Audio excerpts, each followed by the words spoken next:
Hello students, good morning. कैसे हो? मैं अरविंद चौधरी स्वागत करता हूं आप सभी का एक और लेटेस्ट वीडियो में। आज के इस वीडियो में अपने जो चैप्टर चल रहा है पीरियोडिक टेबल, उसको हम कंटिन्यू करने वाले हैं। देखो, हमारे लास्ट वीडियो में इलेक्ट्रॉन गेन एंथैल्पी है वो कंप्लीट हो चुकी है। आज हमारे लास्ट टॉपिक बचा है metallic and non metallic properties, मतलब धातु एंड अधात्विक गुण है, इसके बारे में हम देखने वाले हैं। एकदम छोटा सा टॉपिक है, उसके बाद में नया चैप्टर स्टार्ट करेंगे। तो आप हेडिंग डालो metallic and non metallic properties, अर्थात धात्विक एंड अधात्विक गुण। कौन से? सबसे पहले आप बात करोगे धात्विक गुण की, मेटेलिक प्रॉपर्टीज की। तो मैं आपको समझा दूं। देखो, मेटल क्या होते हैं, धातु क्या होते हैं, आपको एकदम अच्छे से समझा देता हूँ। धातु का मतलब होता है बच्चों इलेक्ट्रॉन को त्यागना, डोनेट करना। तो सीधा सा सिंपल मतलब हो गया, जो इलेक्ट्रॉन को डोनेट करेगा अर्थात त्याग करेगा, उस पर चार्ज कौन सा आ जाएगा? प्लस चार्ज आ जाएगा। तो धातु होते हैं, उनपे कौन सा चार्ज होता है? पॉजिटिव चार्ज होता है। तो ये बात आपके समझ में आ गई होगी। मतलब आप क्या बोल दोगे? वे तत्व जो इलेक्ट्रॉन को त्याग करके धनायन का निर्माण करते हैं अर्थात धनायन बनाते हैं, क्या कहलाते हैं? धातु कहलाते हैं। Elements which donates electron and form cation are metals. आगे बात समझ में। और जो इसके उल्टा करेंगे काम, मतलब अधातु नॉन मेटल क्या हो जाएंगे? जो इलेक्ट्रॉन को क्या करेंगे? ग्रहण कर लेंगे, अर्थात क्या बोल दोगे? गेन कर लेंगे। तो ऐसे क्या हो जाएंगे? ऐसे एलिमेंट्स क्या हो जाएंगे? अधातु हो जाएंगे, नॉन मेटल हो जाएंगे। सीधी सी बात है, धातुओं पे चार्ज प्लस था, तो अधातुओं पे मतलब नॉन मेटल्स पे कौन सा चार्ज हो जाएगा? नेगेटिव चार्ज हो जाएगा। तो elements which gains electron and form anion are non metal. आगे बात समझ में। जैसे कि एग्जांपल्स की बात करें, मेटल्स की बात करें सबसे पहले, तो इसके अंदर आप देखते हो कोबाल्ट आ जाता है, निकल आ जाता है, कॉपर आ जाता है, जिंक आ जाता है, पीबी आ जाता है, एसजी आ जाता है ना। और भी बहुत सारे आ जाते हैं अपने, गोल्ड वगैरह, सिल्वर वगैरह, मतलब एयू, एजी, प्लेटिनम आदि है ना, टंगस्टन, बहुत सारे हैं। लेकिन आपको तो ऐसे एग्जांपल से समझा देना है, वो पूछेगा भी नहीं, इतना सिंपल। उसके बाद में मैं नॉन मेटल की बात करूं तो आप देखते हो जैसे गैसें वगैरह हो गई हमारे। और सबसे सिंपल एग्जांपल नॉन मेटल का हो जाता है कार्बन, जिसमें आप कंफ्यूजन में रहते हो कभी कभी, है ना। तो कार्बन किसके अंदर आता है? अपने नॉन मेटल के अंदर आ जाता है। ऐसे नाइट्रोजन, ऑक्सीजन, फ्लोरीन वगैरह सब किस में आ जाएंगे? अधातु में आ जाएंगे, नॉन मेटल में आ जाएंगे। ठीक है। उसके बाद में एक उपधातु आता है, उसकी भी बात आगे हम कर लेंगे। उपधातु का मतलब क्या हो गया? जो मतलब कि मेटेलॉइड्स की बात कर लेंगे, तो वो इन दोनों की प्रॉपर्टीज रखता है, इसलिए उसको क्या बोल दोगे? उपधातु बोल दोगे। उपधातु सिर्फ 7 ही है हमारे, है ना। उन सबके मैं नाम लिखवाऊंगा आपको आगे। तो आप पहले क्या लिखो? सबसे पहले धातु के बारे में लिखो, है ना। धातु एंड धातु की बात चल रही है ना। तो सबसे पहले क्या लिखो? धातु। क्या लिख लो? मेटल। हेडिंग डालो धातु। धातु को आप क्या बोल दोगे? मेटल। तो सीधा सा मैंने आपको एक सिंपल तरीका बता दिया। इलेक्ट्रॉन को क्या करेंगे? डोनेट कर देंगे। क्या कर देंगे? डोनेट, मतलब त्याग करेंगे। तो यहाँ पे सबसे सिंपल एरो लगा के छोटी सी बात लिख दो, इलेक्ट्रॉन्स का क्या करेंगे? त्याग करेंगे। क्या करेंगे? त्याग करेंगे, मतलब डोनेट करेंगे। क्या कर देंगे? इलेक्ट्रॉन्स को डोनेट कर देंगे, है ना। त्याग का मतलब क्या होता है? डोनेट करना बच्चों। क्या होता है? डोनेट कर देंगे। क्या? इलेक्ट्रॉन का त्याग कर देंगे। तो त्याग कर रहे हैं तो इन पे चार्ज क्या आ जाएगा? प्लस चार्ज आ जाएगा। कौन सा चार्ज? Plus charge. अर्थात ये पॉजिटिवली स्पीशीज है ना, मतलब प्लस चार्ज क्या होता है? इन पे प्रेजेंट होता है। तो आप इसकी डेफिनेशन क्या लिख दोगे? पूछने वाला कोई नहीं है। वे तत्व जो इलेक्ट्रॉन त्याग कर धनायन बनाते हैं, क्या कहलाते हैं? धातु कहलाते हैं। Electrons which donate electron and form केटाइन्स are, क्या बोल दोगे? मेटल। आगे बात समझ में। एग्जाम्पल की बात कर लेंगे, किसकी? उदाहरण की। तो एग्जाम्पल के अंदर बहुत सारे मेटल्स आ जाते हैं आपके। कॉपर आ जाता है, आपके निकल आ जाता है, आपके जिंक आ जाता है, ऐसे ही आपके कोबाल्ट हो गया, ये ना, ये कॉपर हो गया। बहुत सारे एलिमेंट्स हैं जो कि किस कैटेगरी में है? मेटल बोल देते हो आप। ऐसे मैग्नीशियम, एल्यूमिनियम, सल्फर, बहुत सारे मतलब बोल दोगे आप, है ना, इसके अंदर। आगे बात समझ में। सल्फर इसके अंदर नहीं आएगा, सॉरी, लास्ट में मैंने सल्फर बोल दिया था ना बाय मिस्टेक। तो कौन कौन से आ जाएंगे आपको मेटल्स की बात? ये मैंने आपको बता दी, कैल्शियम वगैरह सारे आ जाएंगे, है ना। तो यहाँ तक आपकी बात समझ में आ गई। उसके बाद में मैं अधातु की बात करूं, मतलब नॉन मेटल की। किसकी? नॉन मेटल की, अधातु। इसको आप क्या बोल दोगे? नॉन मेटल बोल दोगे, जो धातु नहीं है। तो क्या बोल दोगे? इलेक्ट्रॉन का क्या करते हैं? ग्रहण करते हैं। ये क्या ऊपर वाले डोनेट कर रहे थे, सॉरी, हाँ, डोनेट कर रहे थे, तो ये क्या कर लेंगे? गेन कर लेंगे। क्या कर लेंगे? गेन, मतलब ग्रहण। तो आप बोल दोगे इलेक्ट्रॉन का ग्रहण करते हैं। इलेक्ट्रॉन को ग्रहण करते हैं। ग्रहण करने का मतलब क्या हो गया? ये गेन कर रहे हैं इलेक्ट्रॉन को। क्या कर रहे हैं बच्चों? गेनिंग कर रहे हैं इलेक्ट्रॉन्स की। तो इलेक्ट्रॉन्स की गेनिंग करेंगे तो चार्ज की बात करेंगे तो कौन सा आ जाएगा? इस पे माइनस चार्ज आ जाएगा, है ना। चार्ज क्या होगा? माइनस हो जाएगा। आगे कहानी समझ में। यहाँ तक आपकी समझ में आ गया तो इसी आगे आपको कुछ पूछने वाला भी नहीं है। एग्जाम्पल्स आप बहुत सारे बता सकते हो, जैसे कि कार्बन हो गया, कौन हो गया, कार्बन हो गया, नाइट्रोजन हो गया, ऑक्सीजन हो गया, फ्लोरीन हो गया, क्लोरीन हो गया, मतलब जो भी आपको ऐसे गैस वगैरह सारे दिखे, ब्रोमीन, आयोडीन, फास्फोरस, सल्फर, सारे के सारे इसके अंदर आ जाएंगे। किसके अंदर, अधातु के अंदर आ जाएंगे, है ना। ये बात आपकी समझ में आ गई होगी। कुछ भी नहीं है इसके अंदर, एकदम सिंपल है, आपको घबराना नहीं है और एकदम अच्छे से बता देना है। अब बात करेंगे उपधातुओं की। उपधातु क्या होते हैं, धातु और अधातु मतलब मेटल और नॉन मेटल, इन दोनों की प्रॉपर्टीज रखेंगे तो इनको क्या बोल दोगे, मेटेलॉइड्स बोल दोगे। आपको मैं बता दूं हमारे कितने अधातु हैं, मतलब सॉरी उपधातु कितनी है, टोटल 7 ही है, 7 है। तो उसके नाम मैं आपको बता दूंगा, अभी आप इसके बारे में नोट कर लो, कर लिया, लिखो मेटेलॉइड्स के बारे में, है ना। उपधातुओं के बारे में लिखने वाले हैं। तो मैंने आपको धातु एंड अधातु के बारे में मैंने क्या बताया, थोड़ा सा रिवीजन करवा दूं। धातु क्या होते हैं, मेटल्स क्या होते हैं, जो इलेक्ट्रॉन को क्या करते हैं, डोनेट करते हैं, त्यागते हैं, और उनके चार्ज क्या आ जाता है, प्लस चार्ज आ जाता है। बस इतना सिंपल है। और इसके एग्जाम्पल मैंने आपको बता दिए, कॉपर, जिंक, कोबाल्ट, है ना, बहुत सारे हो गए। ऐसे ही लोहा भी हो गया, है ना, इसके अंदर ही आ जाते हैं। उसके बाद में अधातु के अंदर क्या आ गया, चार्ज क्या आ गया, नेगेटिव चार्ज आ गया, क्योंकि इलेक्ट्रॉन को क्या करते हैं, वो ग्रहण करते हैं, है ना। डस्ट लग गया मैंने, है ना। हाँ, अगला क्या है, उपधातु। उपधातु का मतलब क्या होता है, मेटेलॉइड्स बोल देते हो, वैसे नहीं कि आप सब मेटल बोल दो, इसके अंदर सब मेटल नहीं लगता, ठीक है। उपधातु मतलब मेटेलॉइड्स, इनको क्या बोलते हो आप इंग्लिश में, मेटेलॉइड्स बोल देते हो। मेटेलॉइड्स बोलने का मतलब क्या हो गया, मेटेलॉइड्स का मतलब क्या हो गया, उपधातु। उपधातु मैंने क्या बताया, जो मेटल एंड नॉन मेटल दोनों की प्रॉपर्टीज रखते हैं, दोनों के गुण रखते हैं। These have properties of metals, both metals and non metal, दोनों की प्रॉपर्टीज रखते हैं। तो इसमें गुण किसके जैसे हो जाएंगे, सबसे पहले हम बात करेंगे प्रॉपर्टीज की, तो किस किसके हो जाएंगे, धातु प्लस अधातु, दोनों के गुण किसके अंदर होते हैं, नॉन मेटेलॉइड्स के अंदर हो जाते हैं, मेटेलॉइड्स के अंदर हो जाते हैं, सॉरी, है ना। मेटल प्लस नॉन मेटल, इन दोनों के गुण किसके अंदर होते हैं, अपने उपधातु के अंदर हो जाते हैं। यहां तक कहानी समझ में आ गई। अब टोटल नंबर ऑफ मेटेलॉइड्स कितने हैं, 7 कितने हैं, 7 तो कौन कौन से हैं मैं आपको 1 बाय 1 बता देता हूं। यहां तक आपके समझ में आ गया। सबसे पहले बात करेंगे बोरोन की। कहां से स्टार्ट करेंगे, बोरोन से। तो मैं आपको बताता जाता हूँ, आप लिखते चलो, है ना। यहाँ पे बी लिख लो, बोरोन। उसके बाद में सिलिकॉन हो जाएगा, ऐसे ही आपने जीई हो जाएगा, जीई का मतलब जर्मेनियम हो जाएगा, ऐसे ही जर्मेनियम के बाद में आर्सेनिक हो जाएगा, आर्सेनिक के बाद में एंटीमनी हो जाएगा, टेल्यूरियम हो जाएगा और पोलिनियम हो जाएगा। ये हमारे 7 आ जाएंगे। तो आप 1 बाय 1 लिख लो। बोरोन लिख लिया, उसके बाद में सिलिकॉन लिख लो, उसके बाद में जर्मेनियम लिख लो। मैं साथ साथ बता रहा हूँ तो यही आप लिखते चलो ना। जर्मेनियम लिख लिया, उसके बाद में जर्मेनियम के बाद में आर्सेनिक लिख लो आप, उसके बाद में एसबी लिख लो। एसबी का मैंने अभी आपको बता दिया क्या हो जाता है, एसबी का मतलब एंटीमनी हो जाता है। इंपॉर्टेंट है, जो कि आपको नहीं पता है, क्योंकि इसका आपको एसबी का नहीं पता, आप ऐसे ही देखते हो कि एसबी का मतलब क्या होता है, एंटीमनी होता है, बहुत इंपॉर्टेंट हो जाता है। ऐसे ही टेल्यूरियम हो जाता है बच्चों, टेल्यूरियम का मतलब क्या हो जाता है, टीई। और लास्ट कौन सा हो जाएगा अपने, पोलिनियम, इसको आप क्या बोल दोगे, पीओ। आगे बात समझ में। अब कुछ ट्रिक भी हो सकती है, लेकिन आप ऐसे डायरेक्ट याद रखो। ट्रिक बताऊं तो क्या बोल दोगे, बबलू सिंह जी है, कौन, बबलू सिंह जी क्या बोलते हैं कि असली साबुन तेल पाउडर लगाकर आए।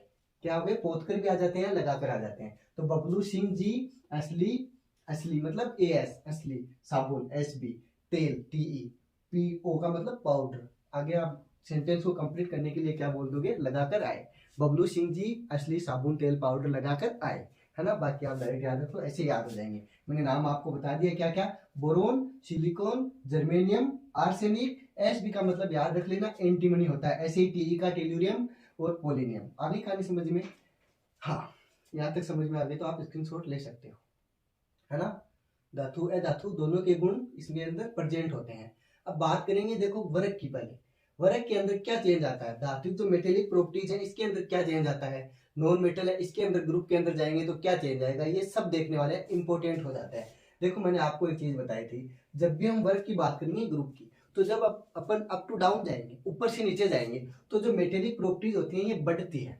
ये चीज भी होगी, मेटेलिक प्रॉपर्टीज हो गई। ऐसे ही मैंने आपको बताया था एटॉमिक रेडियस के बारे में, वो भी क्या हो रहा था, जब ऊपर से नीचे आ रहे थे ग्रुप के अंदर तो क्या हो रहा था, उसमें कोषों की संख्या बढ़ रही थी, नंबर ऑफ शेल्स क्या हो रही थी, इंक्रीज। तो वो मतलब परमाणु त्रिज्या एटॉमिक रेडियस भी क्या हो रही थी, इंक्रीज हो रही थी। अब मैं आपसे एक क्वेश्चन पूछ रहा हूँ, जब हम वर्ग के अंदर अर्थात ग्रुप के अंदर ऊपर से नीचे आ रहे थे तो ई एन पे क्या फर्क पड़ रहा था, क्या चेंज आ रहा था, ये तो आप मेरे को कमेंट करके बताओगे, है ना। आगे बात समझ में क्या बताओगे, ई एन के बारे में बताओगे जब ग्रुप के अंदर आप ऊपर से नीचे आते हो। आगे ना बात समझ में, ये क्वेश्चन का आंसर आप मेरे को बताओगे। हाँ देखो आगे क्या बता रहा हूँ आपको, वर्ग के अंदर किसकी बात करेंगे, धात्विक गुण धर्मों की बात करेंगे, मेटेलिक प्रॉपर्टीज की। तो बात करें पहले वर्ग की, किसकी, वर्ग की। वर्ग को क्या बोल दोगे आप, ग्रुप की बात बोल दोगे।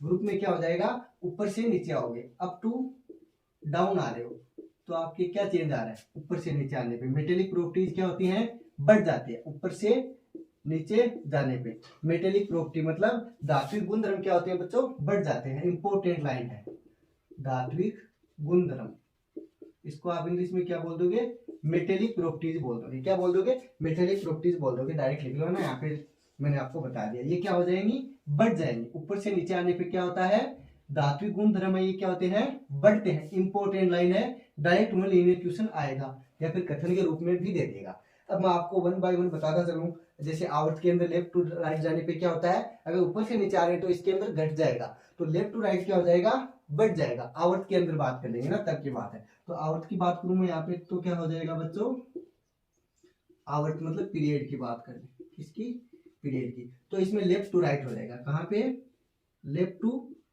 राइट।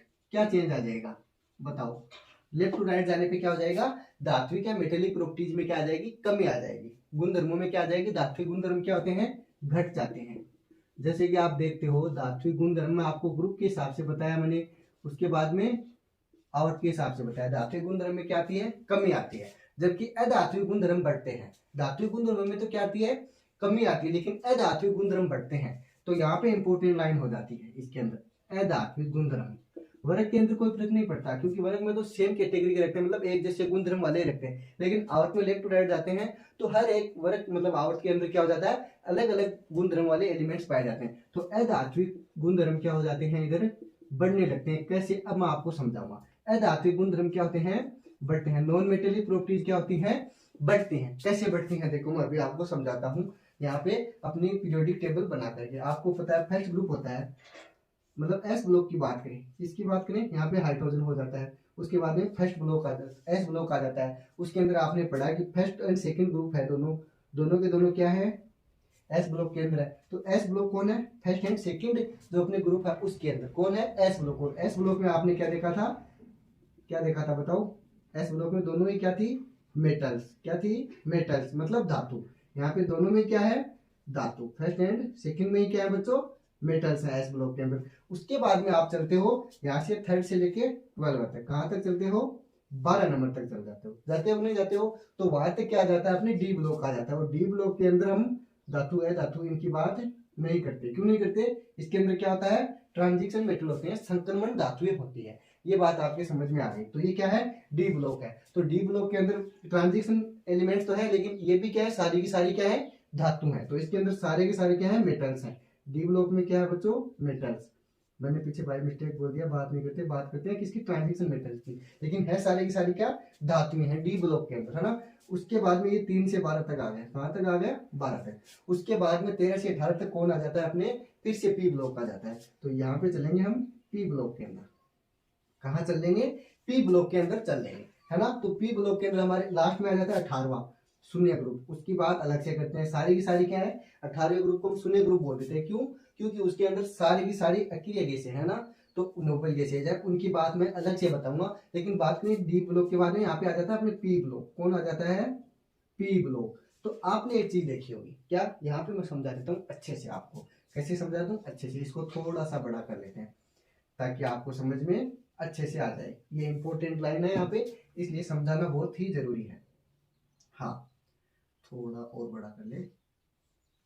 आपकी तैयारी तो अच्छे से चल रही है ना, एग्जाम बहुत पास में है, इसलिए आप पढ़ते चलो, है ना, अच्छे से पढ़ो। हाँ तो अब यहाँ पे पी ब्लॉक आ गया अपने, ये कौन सा है, पी ब्लॉक। समझने वाली बात है। यहाँ पे पी ब्लॉक के अंदर क्या जाते हैं, आपको मैंने बताया धातु भी होती हैं, अधातु भी होती है और उप धातु भी होती हैं। एकमात्र ऐसा ब्लॉक है जिसके अंदर metal, non metal and metalloids तीनों पाई जाती है। आगे क्या बात समझ में, यस या नो, आगे ना ये कहानी समझ में। तो आपको यहाँ पे देखो, जब बात करेंगे इसके अंदर पी ब्लॉक में, तो धातुएं कहाँ पे प्रेजेंट होती है, इधर सब क्या थी, धातु मेटल्स थी, यहाँ भी क्या थी, मेटल्स। लेकिन इधर चलते चलोगे आप तो कौन सी प्रकृति बढ़ती चलेगी, अधात्विक की। मैंने आपको पहले ही बता दिया ना, क्योंकि अधात्विक गुणधर्म क्या हो रहे हैं, बढ़ रहे हैं। तो यहाँ पे देखो एक सीढ़ी नुमा आपको आवर्त सारणी के अंदर मिलेगा कुछ, मतलब ऐसे सीढ़ी नुमा एलिमेंट्स मिलेंगे, यस या नो, मिल रहे हैं ना। तो सॉरी, इसके इधर तो क्या है, मेटल्स हैं, पी ब्लॉक के अंदर कौन है, मेटल्स, मतलब धातुएं हैं। आगे क्या कहानी समझ में। और इसके चारों ओर मतलब यहाँ पे ये साथ क्या है, उपधातु है। क्या है, उपधातु, नॉन सॉरी मेटेलॉइड्स कौन है, उपधातु। इसके पास में क्या है, उपधातु। इसलिए मैंने कहा थोड़ा ज्यादा बड़ा करेंगे इसको, लेकिन फिर भी हमारा काम आज समझ में आ जाएगा, काम हो जाएगा। हाँ, और इसके बाद यहाँ पे जैसे आप गैसों की तरफ जाते हो ना, 18वें ग्रुप पे शून्य ग्रुप बोल देते हो, उधर जाते हो तो सारे के सारे क्या आ जाते हैं, अधातु। मतलब इधर बढ़ते जा रहे हो तो क्या हो रहा है, आपने नॉन मेटेलिक प्रॉपर्टीज क्या हो रही है, बढ़ रही है। यहाँ पे क्या आ जाएंगे, नॉन मेटल्स आ जाएंगे सारे के सारे। तो यहाँ पे आपको मैंने ये चीज समझाई है कि अधात्विक गुण धर्म वो क्या हो रहे हैं, इंक्रीज हो रहे हैं। किसमें, आवर्त में। आवर्त में लेफ्ट टू राइट जाओगे तो हमारे क्या हो जाएगा, धात्विक गुण धर्म है वो तो क्या हो जाएंगे, कम हो जाएंगे, घट जाएंगे। लेकिन अधात्विक गुण धर्म है वो क्या हो जाएंगे, बढ़ जाएंगे। यहाँ तक आपकी बात समझ में आ गई होगी कहानी, है ना। हाँ, तो उसके बाद में देखो आपको मैंने बताया कि आवर्त सारणी में धातु है अधातु का पृथक्करण किसके द्वारा किया जाता है, इंपॉर्टेंट क्वेश्चन। यहाँ पर क्या थे, इस सीढ़ी नुमा जो ढाल था, यहाँ पे इधर थे धातु, इधर क्या है, उपधातु। तो इनका पृथक्करण किसके द्वारा कर रहे हैं हम, ये सीढ़ी नुमा रेखा है इसके द्वारा। पृथक्करण किसके द्वारा हो गया, इसके सीढ़ी नुमा जो अपनी क्या है, ये जो मतलब ढाल है ना सीढ़ी नुमा, इसके द्वारा क्या हो गया, सीढ़ी नुमा रेखा इसके द्वारा क्या हो गया, धातु और अधातुओं का पृथक्करण हो गया। इंपॉर्टेंट है ये, जिग जैग लाइन है ना, ऐसे इसको आप क्या बोल दोगे, सीढ़ी नुमा रेखा। कौन सी रेखा, सीढ़ी नुमा रेखा। इसके द्वारा क्या हो रहा है, धातु एंड अधातुओं का पृथक्करण हो रहा है। क्या हो रहा है, पृथक्करण हो रहा है। जिग जैग लाइन है इसके द्वारा, सीढ़ी नुमा रेखा इसके द्वारा। आगे कहानी समझ में, यहाँ तक समझ में आ गई तो उसके बाद में आगे चलते हैं। तो धातु एंड अधातु इन दोनों का, मेटल एंड नॉन मेटल है, इनका जो पृथक्करण है वो किसके द्वारा होता है, सीधा याद रखना है, सीढ़ी नुमा रेखा एक जिग जैग लाइन है। कौन सी लाइन है, डायरेक्ट लिख लो, जिग जैग लाइन। आगे कहानी समझ में, ज्यादा कुछ खास है नहीं, एकदम रटने वाला सिस्टम था। और मैंने एक इंपॉर्टेंट लाइन बता दी, जिग जैग लाइन के ऊपर पास में कौन होते हैं, उपधातु प्रेजेंट होते हैं, और इसी के ऊपर कौन प्रेजेंट होते हैं, मैंने आपको यहाँ पे समझा दिया। क्या, जिग जैग लाइन के पास में कौन उपस्थित होता है, उपधातुएं प्रेजेंट होती है। हाँ, तो आगे चले, आगे कहानी समझ में। अगर कहानी यहाँ तक समझ में आ गई तो आगे इंपॉर्टेंट बात करेंगे संयोजकता की, वैलेंसी की। अब बात बताऊं मैं आपको एक इंपॉर्टेंट, जैसे कि कुछ स्टूडेंट्स होते हैं वो संयोजकता मीन्स वैलेंसी और अपने ऑक्सीडेशन स्टेट मतलब ऑक्सीकरण अंक, इनको सेम एक जैसे ही समझ बैठते हैं, लेकिन दोनों में बहुत फर्क है। संयोजकता कभी भी चेंज नहीं होती। मतलब जैसे ऑक्सीजन है, उसकी संयोजकता 2 है तो 2 ही रहेगी और हमेशा धनात्मक होती है संयोजकता, ये बात हो रहा है। लेकिन ऑक्सीकरण अवस्था है, ऑक्सीडेशन स्टेट है, इसको आप लोग क्या देखते हो, ऑक्सीजन मतलब जब आप वर्ग के अंदर जाते हो तो चेंज होती जाती है ना। ऊपर से नीचे जाते हो तो चेंज होती है, +2 -3 -2 ऐसे चलता जाता हो तो चेंज होती जाती है। तो ऑक्सीडेशन स्टेट तो क्या होती है, चेंजेबल है, मतलब फिक्स नहीं है। लेकिन संयोजकता की बात करेंगे यहाँ पे तो अलग अलग होगी ना दोनों में, मेन डिफरेंस यही है संयोजकता और इसमें ओएस में ऑक्सीडेशन स्टेट के अंदर। तो संयोजकता क्या होती है, वैलेंसी क्या होती है, हमेशा फिक्स हो जाती है। इस अब आगे से ये गलती नहीं करोगे ना, इन दोनों में यही फर्क है, वैलेंसी एंड इसमें ऑक्सीडेशन स्टेट में। आगे कहानी समझ में। अब अपने संयोजकता डिफाइन कैसे करते हो, मतलब पता कैसे चले कि कौन से एलिमेंट में कितनी संयोजकता है, इसकी कैसे क्या है। जैसे सबसे पहले एग्जांपल की बात करें हम सोडियम की, आपको पता है सोडियम का एटॉमिक नंबर 11 होता है। कितना होता है, 11। आप 1s2 2s2 ऐसे भरते हो इसमें कॉन्फ़िगरेशन, तो आपको भरना भी आता है। तो सबसे पहले 1s2 के अंदर 2 आ जाता है, सेकंड की बात करेंगे तो 8 आ जाएगा, एक और हो गया, तो टोटल कितने हो गए, 11। 2 8 1 होता है। तो लास्ट का जो ये मतलब संयोजी कोश है लास्ट वाला, इसके अंदर नंबर ऑफ इलेक्ट्रॉन्स कितने हो जाते हैं, 1 हो जाता है। और इसी एक इलेक्ट्रॉन को त्याग कर क्या कर लेता है, उत्कृष्ट गैस मतलब नियोन आ जाती है 10 नंबर पे, उसका विन्यास ग्रहण कर लेता है। तो ये एक इलेक्ट्रॉन है, कौन सा, ये वाला, इसको आप क्या कर दोगे, डोनेट कर दोगे, त्याग कर दोगे। इसका क्या हो गया, डोनेट हो गया एक इलेक्ट्रॉन का। तो ये जो एक इलेक्ट्रॉन का डोनेट हुआ, यही इसकी क्या है, वैलेंसी है, यही क्या है, इसकी संयोजकता है। ये बात आपकी समझ में आई कि नहीं आई। मतलब जितने नंबर ऑफ इलेक्ट्रॉन से ग्रहण करेगा या फिर दूसरे वर्ड्स में बोल दो कि त्यागेगा, वही क्या हो जाती है, इसकी संयोजकता हो जाती है। तो ये उत्कृष्ट गैस का विन्यास ग्रहण करने के लिए या तो इलेक्ट्रॉनों को क्या करेगा, ग्रहण करेगा या फिर त्यागेगा। तो जितने इलेक्ट्रॉन ग्रहण करेगा या त्यागेगा वही उसकी क्या हो जाती है, वैलेंसी हो जाती है। या तो डोनेट कर लेगा या क्या कर लेगा, वो अपने गेन कर लेगा, दो ही काम। तो वो जितने डोनेट करेगा या गेन करेगा वही उसकी क्या हो जाएगी, वैलेंसी हो जाएगी। अगली बात मुझे ऐसे ही अपने पास में ऑक्सीजन का एग्जाम्पल है। ऑक्सीजन का एटॉमिक नंबर कितना होता है, 8। तो पहले में तो आ जाते हैं 2 और दूसरे में आ जाते हैं 6। तो ये लास्ट वाला 6 हो गया, मतलब ऑक्टेट कंप्लीट करने के लिए इसके पास में 2 इलेक्ट्रॉन की कमी हो रही है। किसकी, 2 इलेक्ट्रॉन की। तो ये 2 इलेक्ट्रॉन और क्या कर लेगा, क्योंकि 6 है तो 2 इलेक्ट्रॉन क्या कर लेगा, ग्रहण कर लेगा। इसलिए इसकी संयोजकता भी क्या होगी बच्चों, ये 2 इलेक्ट्रॉन होगी। क्या होगी, मतलब 2 संयोजकता होगी। क्या हो गई, इसकी वैलेंसी क्या हो गई, 2 हो गई। आगे बात समझ में, अगर यहाँ तक समझ में आ गई तो आपके आगे भी कंफ्यूजन नहीं रहेगा। हाँ इंपॉर्टेंट बात थी, मैंने आपको समझा दी है ना। तो इसकी डेफिनेशन लिखना चाहो तो आप क्या लिख सकते हो, किसी परमाणु द्वारा अष्टक पूर्ण करने के लिए त्यागे गए या ग्रहण किए गए इलेक्ट्रॉनों की संख्या क्या कहलाती है, संयोजकता कहलाती है। तो मैं यहाँ पे शॉर्ट में लिख देता हूँ, है ना। अपने को नोट्स बनाने, एकदम शॉर्ट नोट बनाने, है ना, आपको देखते ही समझ में आ जाए। संयोजकता का मतलब क्या हो गया, या तो वो इलेक्ट्रॉन ग्रहण करेगा या त्यागेगा। क्यों करेगा ये काम, अपना ऑक्टेट कंप्लीट करने के लिए, अष्टक पूरा करने के लिए, है ना। तो क्या हो गया, अष्टक पूर्ण करने के लिए, अष्टक पूर्ण करने का मतलब क्या होता है, ऑक्टेट।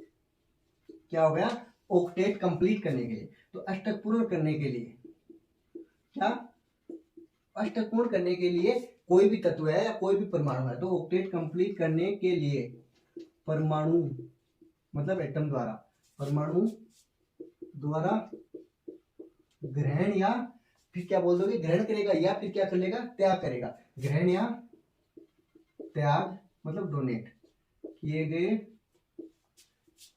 इलेक्ट्रॉन्स क्या कहलाते हैं, संयोजकता कहलाते हैं। मैंने एग्जांपल से आपको समझा दिया है। अर्थात आप ऐसे भी बोल सकते हो, किसी परमाणु के बाह्यतम कोश में उपस्थित इलेक्ट्रॉनों की संख्या। दूसरे शब्द में ऐसे भी बोल सकते हो, क्या कहलाती है, संयोजकता। या तो अष्टक को पूर्ण करने के लिए आपने इलेक्ट्रॉन ग्रहण करेगा या त्यागेगा। और सबसे सिंपल वर्ड्स में क्या बोल दोगे, किसी परमाणु के बाह्यतम कोश में उपस्थित इलेक्ट्रॉन्स की संख्या, है ना। तो ऐसे भी बोल सकते हो ना, किसी परमाणु के बाह्यतम मतलब आउटर मोस्ट शेल में, बाह्यतम कोश कौन सा, सबसे बाहर वाला, बाह्यतम कोश में उपस्थित इलेक्ट्रॉन क्या कहलाते हैं, इलेक्ट्रॉनों की संख्या क्या कहलाती है, अपनी संयोजकता कहलाती है। यहाँ तक बात समझ में आ गई। अब सबसे इंपॉर्टेंट बात है कि हमें एलिमेंट दे देगा कोई भी, मतलब वर्ग की बात करेगा। आउट में तो आउट की भी बताऊंगा। सबसे पहले जैसे वर्ग की बात करेगा कि उसमें कौन से में अगर जाएगा, मतलब एस ब्लॉक में जाएगा, पी ब्लॉक में जाएगा, डी ब्लॉक में जाएगा एलिमेंट्स, मतलब उसके अकॉर्डिंग उसकी क्या हो जाएगी, वर्ग निर्धारित कर देंगे हम। हमें पता है फर्स्ट एंड सेकंड वर्ग है वो किस में आ जाता है, एस ब्लॉक में आ जाता है। ऐसे ही 3 से 12 तक किस में आ जाते हैं, डी में। और 13 से 18 तक किस में आ जाते हैं, पी ब्लॉक में। और अपने एफ ब्लॉक को तो अलग ही कैटेगरी में रखा गया है, मतलब आउटसानी के अंदर इसमें नहीं रखा गया। तो पता कैसे चलेगी कौन से वर्ग की कितनी संयोजकता है, वैलेंसी है। तो आपको पता है, जैसे कि हमने देखा कि एस ब्लॉक होता है, उसके अंदर 2 ही ग्रुप होते हैं, एक तो फर्स्ट एंड सेकंड। फर्स्ट में जो लास्ट वाला इलेक्ट्रॉन जाता है वो 1s1 में जाता है, 2s1 में जाता है, 3s1 में जाता है, ऐसे 7s1 तक जाता है। तो फर्स्ट ग्रुप में तो क्या हो जाती है उसकी संयोजकता 1s1 या 2s1, मतलब लास्ट में क्या आ रहा है 1। तो फर्स्ट ग्रुप की संयोजकता 1 हो जाती है। ऐसे ही बात करेंगे दूसरे ग्रुप की, किसकी, दूसरे ग्रुप की, मतलब 2s2 हो जाएगा, 3s2 हो जाएगा, जाएगा किसमें, s2 में। मतलब उसकी वैलेंसी या संयोजकता कितनी हो जाएगी, सेकंड ग्रुप की 2 हो जाएगी। कोई भी कंफ्यूजन नहीं है, एस ब्लॉक में कोई भी गलती नहीं करता, गलती हो जाती है अपने पी ब्लॉक में। और उसके अंदर हम जैसे अलग अलग करते हैं, जैसे 13 और 14वां वर्ग होगा उसमें अलग भरेंगे, उसके बाद में अगले वाले हैं 18 तक, उनमें अलग तरीके से बैठे हैं, उसमें मिस्टेक हो जाती है, इसलिए वो इंपॉर्टेंट हो जाएगा। आगे खाने समझ में, तो मैं आपको यहाँ पे बता देता हूँ वर्ग वाइज, है ना, कि कौन से वर्ग में जाएगा तो उसकी संयोजकता क्या होगी, वैलेंसी क्या होगी।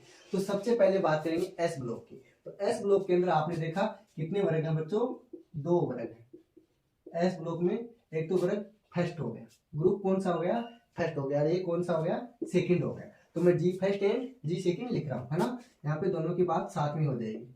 ये हो गया जी फर्स्ट मतलब ग्रुप फर्स्ट, वर्ग फर्स्ट, और ये ग्रुप सेकंड हो गया। तो इनकी वैलेंसी की बात करेंगे तो ग्रुप फर्स्ट की तो 1 हो जाएगी और सेकंड की क्या हो जाएगी, 2 हो जाएगी। ये क्या है, संयोजकता है। क्या है ये, संयोजकता। मतलब वैलेंसी की बात करें, किसकी बात करें बच्चों, वैलेंसी की बात करें, इसकी 2 हो जाएगी सेकंड की, और फर्स्ट ग्रुप की 1 हो जाएगी। यहाँ तक मैं समझ रहा हूँ कि आपकी कोई दिक्कत नहीं है। उसके बाद एस ब्लॉक के बाद में पी ब्लॉक की बात करेंगे, जो कि बहुत इंपॉर्टेंट हो जाती है। आई कहानी समझ में। हाँ, एस ब्लॉक के बाद में बात करेंगे पी ब्लॉक की। किसकी? पी ब्लॉक की। पी ब्लॉक बहुत ही इंपॉर्टेंट हो जाता है हमारे लिए। कैसे हो जाता है लिखो, देखो थोड़ी जुकाम लगी है इसलिए थोड़ा सा बोलने में दिक्कत। हाँ, पी ब्लॉक की बात करेंगे तो इसके अंदर जो ग्रुप 13 और 14 है उसके अंदर संयोजकता कैसे निकालेंगे? जो हमारे वर्ग संख्या 10 है उसके अकॉर्डिंग। क्यों निकालेंगे वर्ग 10? मतलब अपने 10वें ग्रुप के अंदर कौन है? अपने नियोन है, मतलब उसका क्या पूर्ण पूरित विन्यास है, मतलब ऑक्टेट क्या है? कंप्लीट है। तो वो पास में पड़ेगी 13 और 14वें ग्रुप के। उसके बाद में हमारे एक 18वां ग्रुप है, उसके पास में कौन कौन से पड़ जाएंगे? 15 से लेके 18 तक, मतलब 15, 16, 17 सारे। क्योंकि 18 तो शून्य ग्रुप है तो उसकी तो संयोजकता 0 होती है, होती नहीं है, तो उसका तो कोई मतलब ही नहीं है। तो 15, 16 और 17 18 के नजदीक है, 13 और 14 किसके नजदीक है? 10वें ग्रुप के नजदीक है। तो नियोन क्या है? अपने ऑक्टेट कंप्लीट है, तो उसके पास में तो उसके अकॉर्डिंग कर लेंगे 13, 14 ग्रुप में। बस इतना ही हिसाब है। अब लिखेंगे कैसे, निकालेंगे कैसे, वो इंपॉर्टेंट है। तो सबसे पहले बात करेंगे ग्रुप 13 एंड 14 की। ग्रुप कौन सा है?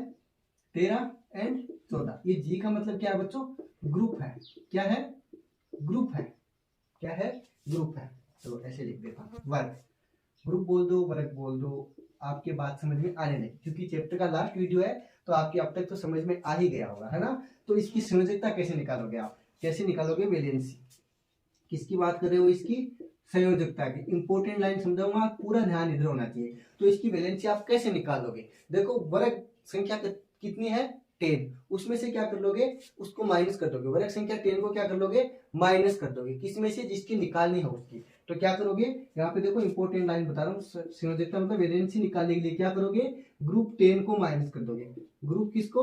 10 को माइनस कर दोगे। माइनस करेंगे, किस में से करेंगे? जिसकी निकाल रहे हैं। जैसे 13 की निकाल रहे हैं, किसकी निकाल रहे हैं? 13 की। तो 13 माइनस 10 हो जाएगा। ग्रुप 10 को क्या कर देंगे? माइनस कर देंगे। तो 13 में से 10 घटाएंगे तो कितना हो जाएगा? 3 हो जाएगा। मतलब 13वें वर्ग की संयोजकता कितनी हो जाएगी? 3 हो जाएगी। कैसे? देखो यहाँ पे समझाता हूँ आपको मैं। सबसे पहले स्टार लाइन, 13वें वर्ग की संयोजकता। 13वें वर्ग की संयोजकता को क्या बोलते हो आप? वैलेंसी बोल देते हो। कैसे निकालोगे? मैंने क्या कहा? जितना ग्रुप ले रहे हैं निकालनी है वो लोगे पहले। तो जैसे 13वां है, उसमें से कितना घटा दोगे? 10 घटा दोगे। तो कितना हो जाएगा? 3। तो 13वें ग्रुप की संयोजकता कितनी हो जाएगी? 3 हो जाएगी। आई कहानी समझ में। ऐसे ही मैं बात करूंगा आपको मैं 14वें ग्रुप की। किसकी?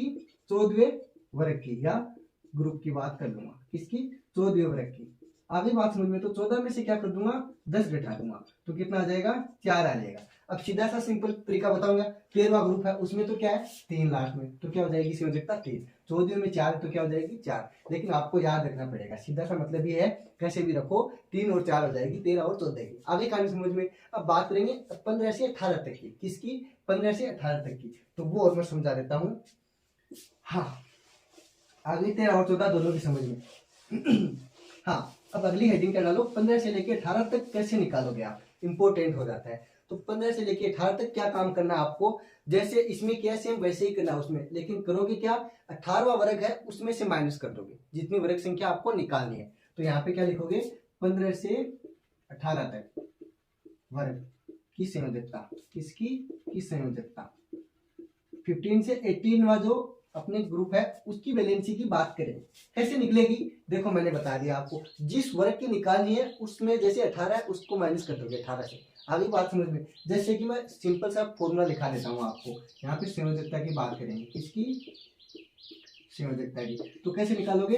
18वां ग्रुप माइनस क्या कर दोगे? वर्ग संख्या। 18 में से क्या माइनस कर दोगे? ग्रुप नंबर को माइनस कर दोगे वर्ग संख्या को। एकदम सिंपल सा फॉर्मूला है। जैसे कि मुझे निकालना है 15वें की। कौन से की? 15वां वर्ग। कौन सा? 15वां वर्ग। यहाँ पे 15वें वर्ग की संयोजकता। 15वें वर्ग की संयोजकता या वैलेंसी क्या हो जाएगा? 18 माइनस 15 मीन्स कितना हो जाएगा? 3। ऐसे ही 16वें की क्या हो जाएगी? 16वें की क्या हो जाएगी? 18 माइनस 16 मतलब कितनी? 2। 17वें की कितनी हो जाएगी? 18 माइनस 17 क्या हो जाएगा? 1। ऐसे 18वां उसको शून्य ग्रुप है, उसकी तो संयोजकता होती नहीं, 0 होती है। ऐसा आपको सबको पता है, इसीलिए उसको शून्य ग्रुप बोल देते हो 18वें को। यहाँ तक कोई दिक्कत नहीं होनी चाहिए मेरे अकॉर्डिंग आप लोगों की, है ना। हाँ, उसके बाद में देखो तत्व में हमने क्या किया? तत्व के आवर्त व वर्ग की पहचान कैसे करोगे? Identification of periods and groups of elements कैसे करोगे? मतलब नहीं समझ में आया? मतलब ऐसा हुआ कि आपको एलिमेंट दे देगा तब तो पता चल जाएगा कि कौन से ग्रुप में है। जैसे मैं ऑक्सीजन बोलूँ तो आप सीधा सीधा बता दोगे ना, और नाइट्रोजन बोलूँ तो आप सीधा सीधा बता दोगे, क्योंकि उनका आपको पता है डायरेक्ट। फर्स्ट एलिमेंट है उसके अकॉर्डिंग उनका क्या है, नाम भी रखा गया है। जैसे ऑक्सीजन को हमने क्या नाम दिया था, नाइट्रोजन का क्या नाम दिया था, आपको याद है तो बताओ? मैंने पढ़ाया भी आप लोगों के, लेकिन नहीं याद है, भूल गए। निकोजन नहीं पढ़ाया गया, तेलकोजन, सारे के सारे, तो वो सारे नाम या तो आपको याद है। लेकिन ऑक्सीजन कौन से ग्रुप में आता है ये तो पता है, लेकिन मैं इसका इलेक्ट्रॉनिक कॉन्फ़िगरेशन दे दूंगा आपको, और उसके बाद बोलूंगा कि इसका आप आवर्त या फिर वर्ग बताओ कौन सा है। तो कैसे बताओगे? नहीं बता पाओगे। इंपॉर्टेंट क्वेश्चन है, यहीं से एग्जाम में आने के चांस है, तो इसलिए मैं आपको समझा देता हूँ कि आप आवर्त की पहचान कैसे करोगे, वर्ग की पहचान कैसे करोगे। बहुत इंपॉर्टेंट हो जाता है। संयोजकता की बात हो गई अपने, है ना। अब क्या करोगे कि कोई एलिमेंट देगा, उसका कॉन्फ़िगरेशन दे देगा आपको एलिमेंट का, और पूछेगा कि ये कौन से आवर्त में आता है या कौन से वर्ग में आता है। मीन्स पीरियड पूछ लेगा उसका और ग्रुप पूछ लेगा एलिमेंट का कॉन्फ़िगरेशन देकर। तो सबसे पहले आप पहचान कैसे करोगे, है ना। तो एलिमेंट की तो आप हेडिंग लो, तत्व हो गया आवर्त वर्ग की पहचान। अपने हेडिंग क्या रख लो यहाँ पे, तत्वों के आवर्त व वर्ग की पहचान। हेडिंग डाल ली। इंग्लिश में क्या डाल दोगे heading, identification of period and groups of elements. तो सबसे पहले मैं आपको बताऊं आवर्त की पहचान कैसे करोगे, है ना। तो फर्स्ट हेडिंग डालो, इसमें ए पॉइंट लगा के पीरियड की पहचान, आइडेंटिफिकेशन ऑफ पीरियड, आवर्त की पहचान कैसे करोगे बच्चों। जैसे कि मैं आपको एक एग्जांपल से समझाता हूँ कि कैसे आपको क्या देगा। जैसे आपको दे देगा 1s2 2s2 2p6, उसके बाद में आगे 3s2 दे देगा, और भी दे सकता है, कितना भी चले, उसकी मर्जी है। लेकिन मैं आपको इस एग्जांपल से पूछना चाहूंगा, तो कैसे पता चलेगा कि ये कौन से आवर्त में। आवर्त बता दोगे, बहुत ही इजी है। क्योंकि देखो आवर्त कैसे बता दोगे आप, आवर्त तो सब में मतलब बहुत सिंपल है बताना। आपकी दिक्कत तो वर्ग में होगी, वो मैं आगे बताऊंगा। देखो आवर्त तो बहुत सिंपल है। कैसे सिंपल है, जैसे परमाणु का आप इलेक्ट्रॉनिक कॉन्फ़िगरेशन लिखते हो, तो उसके अंदर आपको पता है ये 3 क्या है, एन है, क्वांटम संख्या, मुख्य क्वांटम संख्या है कि नहीं है। तो ये मुख्य क्वांटम संख्या एन है, ये क्या प्रदर्शित करता है, सबसे बड़ा मान है ना यहाँ पे इसके अंदर। तो ये जो सबसे बड़ा मान है ना मुख्य क्वांटम संख्या का, यही कोषों की संख्या बताता है ना। तो ये लास्ट वाला है ना, यही क्या हो गया, इसका आवर्त हो गया। इसी को क्या बोल दोगे आप, आवर्त बोल दोगे। जितना सबसे बड़ा नंबर दे रखा है ना क्वांटम संख्या का इलेक्ट्रॉनिक कॉन्फ़िगरेशन लिखने के बाद में इसके अंदर, तो वही क्या हो जाएगा इसके अंदर हमारे पास में आवर्त हो जाएगा। इंपॉर्टेंट लाइन है। तो ये कौन से आवर्त में है, ये सबसे ज्यादा 3 दे रखा है ना, तो ये कौन से आवर्त में हो गया, थर्ड आवर्त में हो गया। इंपॉर्टेंट लाइन है, कोई भी आपको डरना नहीं है इसके अंदर। जैसे कि आपको आगे भी बहुत सारे क्वेश्चन मतलब ऐसे देगा, पुटअप करेगा, लेकिन सीधा सा मतलब सबसे ज्यादा जो मुख्य क्वांटम संख्या है ये क्या है, एन। ये 3 क्या है, एन। एन का मतलब क्या है, मुख्य क्वांटम संख्या, है ना, मुख्य क्वांटम संख्या। इसी को आप क्या बोल दोगे, क्या बोल दोगे, सबसे बड़ा नंबर है, यही क्या हो जाता है इसके अंदर अपने आउट हो जाता है, थर्ड आउट। तो आउट में आपकी कोई दिक्कत नहीं है ना। एक एग्जांपल से और समझाऊंगा, चलो समझा देता हूँ। एक एग्जांपल और लिख लो, 1s2 2s2 2p6, उसके बाद देखो 2p6 के बाद में 3s2 3p6, और आगे चले यहीं पे बता दें। चलो एक और लिख लेते हैं, 4s1 और 3d5। अब इसके अंदर कैसे बताओगे, देखो लास्ट में तो 3d5 लिखा है, लेकिन सबसे बड़ा नंबर देखना आपको, क्या देखना है, मुख्य क्वांटम संख्या, सबसे बड़ा नंबर। तो सबसे बड़ा नंबर कितना है इसके अंदर, 4। तो इसका आवर्त भी कौन सा हो जाएगा, फोर्थ आवर्त। आगे बात समझ में। तो मैं इंपॉर्टेंट लाइन क्या लिखा दूं, परमाणु के इलेक्ट्रॉनिक विन्यास मुख्य क्वांटम संख्या एन का सबसे बड़ा मान ही क्या है, आवर्त संख्या है, यहाँ पे आवर्त की संख्या है। तो क्या बोल दोगे, एन का सबसे बड़ा मान ही क्या है, आवर्त संख्या है। तो इंपॉर्टेंट लाइन है यहाँ पे, एन मुख्य क्वांटम संख्या मतलब एन का सबसे बड़ा मान ही, एन की सबसे बड़ी वैल्यू ही क्या है यहाँ पे, आवर्त है ना। मान ही आवर्त संख्या को दर्शाता है, संख्या है, जैसे भी आपको सही लगे। एन का सबसे बड़ा मान ही क्या है, आवर्त है, पीरियड है। आगे कहानी समझ में, तो यहाँ पे आपको दिक्कत नहीं होनी चाहिए। उसके बाद आगे चलते हैं।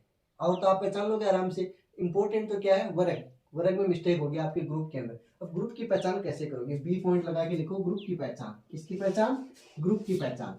तो लिखो आवर्त की पहचान आपकी समझ में आ गया होगा। आप एन देख लोगे, मुख्य क्वांटम संख्या होती है ना।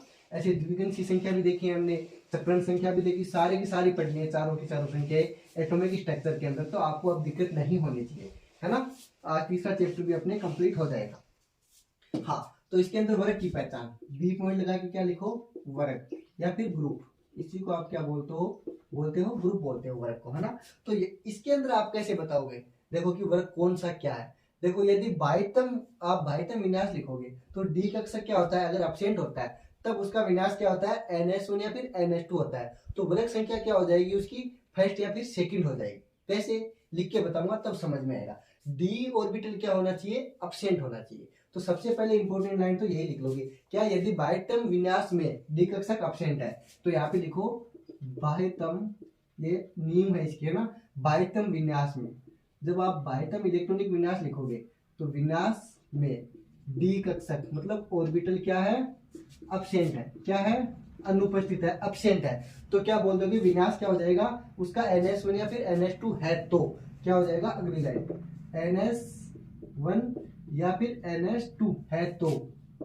इंपॉर्टेंट लाइन है। सबसे पहले बात करेंगे ना एस ब्लॉक की, किसकी, एस ब्लॉक के अंदर, कि उसका पता कैसे चलेगी कौन से वर्ग के अंदर है, क्योंकि वर्ग में तो ब्लॉक्स की बात होती है ना, तब की बात है, तो वर्ग की पहचान करेंगे। तो NH1 या फिर NH2 है तो क्या करोगे, वर्ग संख्या या तो फर्स्ट होगी या फिर सेकंड, क्योंकि NH1 है, अगर NH1 है तो क्या हो जाएगा, वर्ग फर्स्ट हो जाएगा, और NH2 है तो क्या हो जाएगा, सेकंड वर्ग हो जाएगा, है ना। है तो क्या हो जाएगा, NH1 क्या हो जाएगा, वर्ग फर्स्ट मतलब ग्रुप फर्स्ट, ऐसी NH2 क्या हो जाएगा, ये क्या हो जाएगा, ग्रुप सेकंड, जी सेकंड या फिर वर्ग सेकंड हो जाएगा। है तो क्या बोलोगे आगे, वर्ग फर्स्ट क्या होगा, NH1 है तब, और NH2 क्या हो जाएगा, जब ग्रुप सेकंड होगा तब की बात हो जाएगी। अब आपको मैं एक एग्जांपल से समझा देता हूँ कैसे।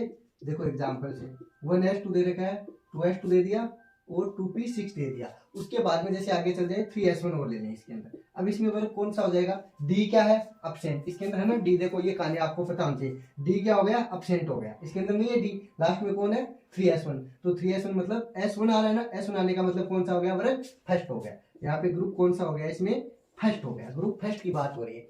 आगे कहानी समझ में, अगर कहानी समझ में आ गई तो उसके बाद में मैं आपको एक और दे देता हूँ एग्जाम्पल, कौन सा, जिसके अंदर डी उपस्थित हो। कौन सा दूंगा इस बार, डी वाला, उपस्थित वाला। उससे पहले एक और कर लेते हैं बिना डी वाला भी। 1S2 2S2 आपको सिर्फ वर्ग पूछेगा या फिर आवर्त पूछेगा, उसके अलावा कुछ भी नहीं पूछेगा। ये 3S2 है, उसके बाद में 3P6 हो जाएगा। 3P6 के बाद में अपन बात कर लेंगे जैसे 4S2 की, किसकी बात कर लेंगे, 4S2 की। 1S2 2S2 2P6 3S2, उसके बाद में 3P6 और 4S2, यहाँ तक बात करेंगे। तो देखो लास्ट में कौन आ रहा है, 4S2 मतलब ये S2, तो कौन सा हो जाएगा, ये ग्रुप सेकंड हो जाएगा। यहाँ तक आप लोगों की दिक्कत नहीं है। तो उसके बाद में इंपॉर्टेंट, अगर डी एब्सेंट नहीं है मतलब प्रेजेंट है तब कैसे करोगे, तो वो वाला आपको मैं समझा देता हूँ, है ना। तो चलो देखो आगे 1S2 2S2 2P6 3S2 3P6। अब देखो 3P6 आ गया ना, इसके बाद में की कहानी चेंज हो जाएगी। यहाँ पे तो 4S2 आ जाएगा, लेकिन अगला कौन सा आ जाएगा, 3D10 आएगा। आप जब बढ़ते हो ना ऊपर से, मैंने आपको कॉन्फ़िगरेशन लिखना बताया, उस टाइम आपको आना चाहिए, है ना, बढ़ना आना चाहिए, वो पहले आ जाता है। तो यहाँ पे 4P6 हो गया, उसके बाद में 5S2 हो गया, कौन हो गया, 5S2। अब इसमें क्या हो जाएगा, देखो लास्ट वाले में क्या है, इसमें क्या देखना आपको, सिर्फ एस देखना है और उसके पीछे डी तो नहीं है ना, बस इतना ही चेक करना है, सिर्फ एक पीछे देखना है। अगर ये देखा डी नहीं है तो कौन से में जाएगा, ये 5S2 मतलब कौन सा हो गया इसका ग्रुप सेकंड, S2 की बात हो रही है मतलब ग्रुप सेकंड हो गया। बस इतना ही चेक करना है आपको, डी का कोई मतलब ही नहीं है। आगे का नहीं समझे, क्योंकि डी क्या है, एब्सेंट है। बाह्यतम कोष की तो बात चल रही है, बाह्यतम कोष में तो यही तो है 5S2 एंड 4P6। तो इसमें भी डी ब्लॉक क्या है, बाह्यतम कोष में एब्सेंट है। इसलिए मैंने आपको एक डायरेक्ट ट्रिक बताई कि इससे पीछे नहीं है ना डी, बस इसका मतलब इतना ही है ना। तो पीछे डी नहीं है मतलब क्या हो गया, एक सेकंड ग्रुप हो गया, 5S2 है। तो आगे कहानी समझिए, इससे पीछे डी और में कोई मतलब नहीं आता, कंप्लीट हो गया। लास्ट कोर्स की बात करें बाह्यतम कोष की, आगे कहानी समझ में, इतना समझ में आ गया तो फिर आगे चलते हैं। ये एस ब्लॉक की कहानी खत्म हो गई खत्म। उसके बाद में पी ब्लॉक पे चलेंगे, किस पे, पी पे। हाँ वर्ग की पहचान बहुत इंपॉर्टेंट है। सबसे पहले एस ब्लॉक की बात कर ली, एस ब्लॉक में वर्ग सेकंड और फर्स्ट दो ही आते हैं। अब बात करेंगे पी ब्लॉक की। पी ब्लॉक में बाह्यतम कोष का इलेक्ट्रॉनिक कॉन्फ़िगरेशन आप लोगों को पता है, NH2 से लेके NP126 होता है ना। तो बाह्यतम कोष का इलेक्ट्रॉनिक विन्यास, सबसे पहले तो ये लिखो, है ना, बाह्यतम कोष, इसका इलेक्ट्रॉनिक कॉन्फ़िगरेशन क्या हो जाएगा, NH2 से लेके NP126। ये जनरल सामान्य अपने होता है ना, सामान्य इलेक्ट्रॉनिक विन्यास होता है। ये हो तो क्या करोगे, वर्ग संख्या कितनी हो जाएगी वो तो आपको पता है, 3 से लेके कहां तक, 12 तक। लेकिन उसमें निकालोगे कैसे, ये इंपॉर्टेंट है। वर्ग संख्या कैसे निकालोगे, बहुत ही इंपॉर्टेंट है, तो लिखो। तो वर्ग संख्या कैसे लिखोगे, कैसे निकालोगे, इसके लिए देखो बहुत ही इंपॉर्टेंट है। अपने इसके पास में और सॉरी वो क्या होता है, नियॉन होता है, उसके पास में क्या आता है, मतलब उसका इलेक्ट्रॉनिक कॉन्फ़िगरेशन क्या, ऑक्टेट क्या, कंप्लीट। तो उसका नंबर कितना होता है, 10 होता है। कितना होता है, 10। तो इंपॉर्टेंट है, ये 10 क्यों लिखा है मैंने, इसलिए बताया। तो इसका ऑक्टेट कंप्लीट है। तो उसके बाद में आपको प्लस क्या करना है, देखो उसके अंदर कौन कौन से आ रहे हैं, एस भी आ रहा है और पी भी आ रहा है। दोनों के इलेक्ट्रॉन आएंगे, डी के तो इसमें आएंगे नहीं। तो एस और पी के जितने इलेक्ट्रॉन है उनका योग कर दो। क्या कर दोगे, एस एंड पी में जितने इलेक्ट्रॉन है, नंबर ऑफ इलेक्ट्रॉन्स है, उसका क्या कर दो, ऐड कर दो, योग कर दो बस। तो एस व पी के इलेक्ट्रॉन का योग क्या कर दोगे, इनके इलेक्ट्रॉन्स को क्या कर दोगे, संख्याओं का योग कर दोगे, है ना। इलेक्ट्रॉन की संख्या है ना, यहाँ पे संख्या पी के इलेक्ट्रॉन की संख्या का योग। तो इलेक्ट्रॉन की संख्याओं का योग कैसे करोगे, अब आपकी समझ में नहीं आई ये कहानी, लेकिन एग्जाम्पल दूंगा तुरंत समझ में आ जाएगा। जैसे कि एक एग्जाम्पल से समझते हैं। 1s2 2s2 दे रखा है, उसके बाद में 2p4 दे दिया मैंने। क्या दे दिया बच्चों, 2p4। तो बाह्यतम कोष देखो, सबसे पहले तो कौन सा है इसके अंदर बाह्यतम कोष, अपने ये रहा 2s2 एंड 2p4। यहाँ तक समझ में आई। अगर यहाँ तक समझ में आए तो क्या करोगे, अब देखो ये रूल फॉलो हो रहा है अपने, जैसे मैंने बताया बाह्यतम कोष में देखा हमने, एस और पी के इलेक्ट्रॉन की संख्याओं का क्या कर दोगे, योग, और साथ में क्या जोड़ दोगे, 10। तो 10 plus S and P, S में कितने हैं 2, पी में कितने हैं 4, तो 2 प्लस 4 कितने हो गए 6। तो ऐसे डायरेक्ट लिख लो 2 प्लस 4, या फिर डायरेक्ट कितना कर दो 6। तो 10 में 6 जोड़ दोगे तो कितना हो जाएगा 16। तो ग्रुप कितना हो जाएगा 16। ग्रुप कौन सा हो गया, ये 16वें नंबर का हो गया। यहाँ तक कहानी समझ में आई कि नहीं आई, अगर यहाँ तक समझ में आ गई तो आपको टेंशन लेने की जरूरत बिल्कुल भी नहीं है। आगे बात समझ में। ऐसे ही मैं जैसे आपको एक लास्ट और बता दूं, मतलब इसके बाद में एक जैसे आपको दे रखा हो 4s2 4p3, लास्ट में जैसे आपको बाह्यतम कोष देखना है, 4s2 4p3 दे रखा है, 4p3 दे रखा है, तो ये कौन से ग्रुप में आएगा, लास्ट में देखा आपने, लास्ट वाला ये दे रखा है। तो 2 और 3 कितने हो गए 5, और 10 क्या कर दोगे, ये वाले जोड़ दोगे, तो 10 प्लस 5 कितने हो गए 15 वर्ग में हो जाएगा। आपको सिर्फ लास्ट वाला देखना है, बाह्यतम कोष देखना है। यहाँ तक समझ में आ गई। अब इंपॉर्टेंट बात, यदि बाह्यतम विन्यास में डी कक्षक प्रेजेंट हो, क्या हो, डी कक्षक प्रेजेंट हो, तो क्या करोगे, इंपॉर्टेंट लाइन है ना। यहाँ पे तो डी क्या था, अब्सेंट था, अब क्या हो जाएगा डी प्रेजेंट। तब क्या करोगे, बाह्यतम कोष में, है ना, बाकी कुछ भी नहीं है ना। तो बाह्यतम कोष में अगर डी प्रेजेंट हो जाएगा तो क्या करोगे, बस इतना ही चेंज करोगे। क्या करोगे, बस इतना ही चेंज करोगे जितना मैं बता दूंगा आपको। हाँ, ये तो बाकी सेम रहेगा, और कुछ भी नहीं करना आपको।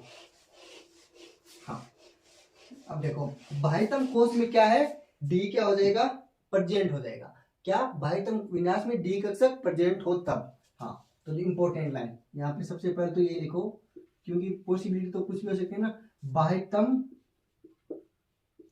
कोष में डी कक्षक उपस्थित हो, प्रेजेंट हो, प्लस एंटी का मतलब उपस्थित हो, तो क्या करोगे आप, ऐसे निकालोगे। वर्ग संख्या कैसे निकालोगे आप, उसमें ग्रुप नंबर कैसे निकालोगे, ऐसे निकालोगे। उसके अंदर तो 10 प्लस एस व डी कर रहे थे, लेकिन उसके अंदर ऐसा कुछ भी नहीं करना। बाह्यतम विन्यास है, उसमें क्या करोगे, अगर डी प्रेजेंट है तो वर्ग संख्या कैसे निकालोगे, सिर्फ एस व डी के इलेक्ट्रॉन उनका योग कर दोगे, एकदम सिंपल है।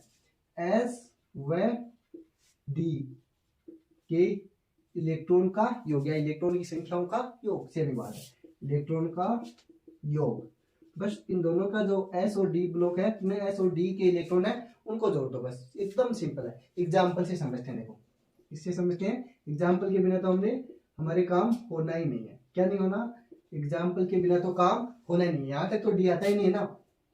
3 के पास में कौन कौन से प्रेजेंट होते हैं आप लोग कमेंट करके बताओगे, क्योंकि 2 के पास में तो सिर्फ पी तक ही प्रेजेंट होता है, लेकिन 3 के पास में एस भी होता है, पी भी होता है और डी भी प्रेजेंट होता है। 3 के पास में कौन सा होता है, पी भी होता है, क्या P6 हो गया।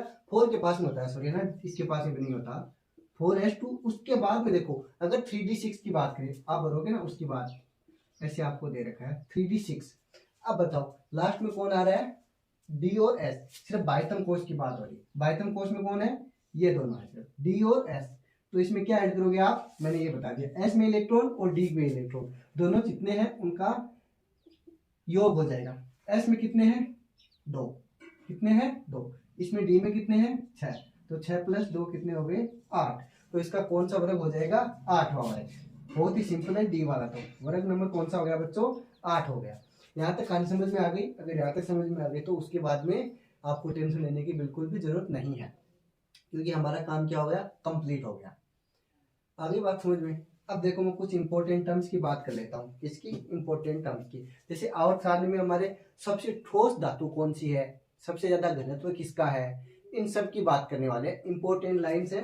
1 बाय 1 रटने वाली है, डायरेक्ट क्वेश्चन पूछ सकता है। तो मैं आपको बता देता हूँ, अभी आप हेडिंग डालो इंपॉर्टेंट कीज पीरियोडिक टेबल, है ना, important keys of periodic table आप डालो तो ठीक है, नहीं लास्ट में से एरो लगा लगा के भी लिख सकते हो, है ना।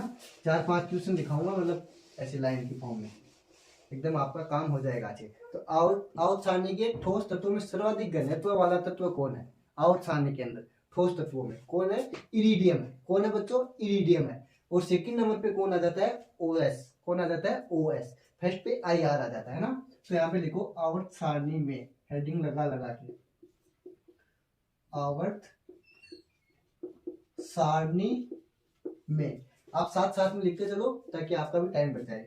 ठोस तत्वों में, इसमें सॉलिड्स में, है ना, ठोस तत्वों में सर्वाधिक घनत्व है। ठोस तत्वों में सर्वाधिक घनत्व किसका है, इरिडियम का। किसका है बच्चों, इरिडियम का है, आईआर का। किसका है, आईआर। मींस इसको क्या बोल दोगे, इरिडियम। कौन सा डीएम, इरिडियम। उसके बाद में कौन आ जाता है, ओएस आ जाता है। तो आप क्या बोल दोगे, आईआर, उसके बाद में ओएस है। थोड़ा सा फर्क है इसके अंदर। सेकंड नंबर पे कौन है, ओएस। आगे बात समझ में। फर्स्ट पे इरिडियम है, उसके बाद में आवर्त सारणी के अंदर द्रवों में सर्वाधिक है। तो याद रखना ये किसकी बात है, सॉलिड्स की। ठोस मतलब सॉलिड और द्रव लिक्विड तीन है ना। तो ठोस का मतलब क्या हो गया, सॉलिड।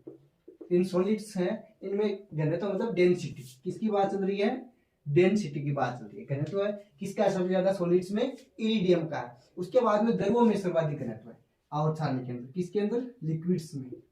द्रवों मतलब लिक्विड्स, हाँ, द्रवों में सर्वाधिक डेंसिटी किसकी है, बताओ कमेंट करके मेरे बताने से पहले।